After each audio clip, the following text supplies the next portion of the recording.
దావత్ మాత్రం ప్లాన్ ప్రకారం రెడీ అవుతాం, ప్లాన్ ప్రకారం పోతున్నాం. అక్కడ దూరం అని చూడం, అక్కడ ఎన్ని గంటల టైం అని చూడం. వీడికి రావడానికి టైం చాలా అర్జెంట్ పని ఉంది కదా. కూరగాయలు మార్కెట్ పోయి కూరగాయలు తెచ్చుకోవడం కూడా పనేనంట. ఆయన డబ్బులు సంపాదించే అవకాశం వస్తే వండుకొని తినడం కూడా పనేనంట. రాను నచ్చమైన భాషలు చెప్తున్నాడు. ఎంత బద్దకస్తులు తయారైనట్టు అట్లయితే మనం, అవునా కదా? ఒకప్పుడు పెద్దవాళ్ళు చేసినంత పని ఉందా మనకి? ఉందా? అన్నిటికీ మిషన్లు వచ్చి తిన్న ధరగా వార్తలు చేస్తున్నాం. హాస్పిటల్ పాలవుతున్నాం. బట్టలకు వచ్చే, నూరడానికి వచ్చే అన్నిటికీ పనులు వచ్చినాయి. మంచి కళ్ళకుండా తిని కూర్చొని బయలుకోళ్ళకి తయారై రోగాలు మనమే తెచ్చుకొని ఆ రోగాలు తగ్గిందాక హాస్పిటల్ తిరుగుతున్నాం. ఒక మేడకు కాల్ చేసినాం, మార్కెట్ పడింది, మా గరిలో కూరగాయలకు వెళ్ళాలి అంటుంది. ఇక నెత్తి మీద గట్టిగా దరిద్రం ఉన్నాడు, మనం ఏం చేయగలుగుతాం? అలాంటి కూరగాయలు కాదమ్మా, నిలబట్టి నీ జీవితం మారిపోతుందా అంటే కూరగాయలకు పోవాలి మేడం, ఇలా టైం లేదు అంటే మీటింగ్ రావాలి. మీకు కూడా ఒకసారి వినండి. గవర్నమెంట్ జాబ్ పెట్టుకో డిసెంబర్ 1,00,000 అంటుంది.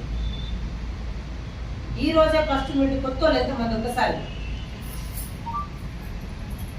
Thank you. Good morning. నా పేరు బీబీ. ఇందులోకి రాకముందుకు 15 సంవత్సరాల స్కూల్లో ఆయమ్మ. 3,000 నుంచి మొదలు పెడితే 8,000 రావడానికి 15 సంవత్సరాలు పట్టింది. ఎన్ని సంవత్సరాలు? 15 సంవత్సరాలు నాతో పాటు వచ్చిన వాళ్ళు అందరూ మానేసారు. ఈ పని మేము చెయ్యలేము అని.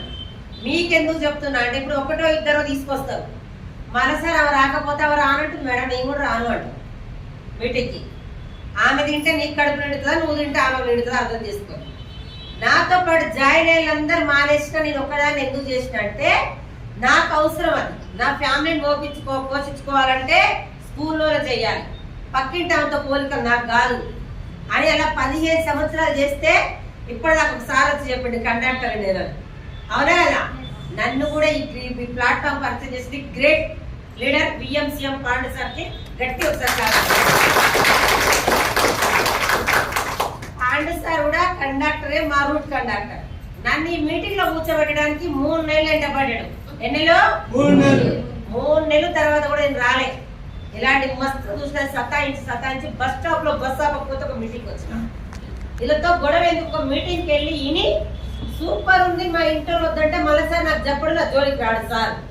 అలానే ఒక మీటింగ్కి వచ్చిన, ఆ మీటింగ్ లో 60-70 మందిని చూసిన. వాళ్ళని చూడగానే అనుకున్నా వీళ్ళకి కూడా బస్సు ఆపలేదేమో, అందుకే నేను మీటింగ్కి వచ్చేది అనుకున్నా. ఆ మీటింగ్ ఇంటే స్టార్ట్ చేసిన.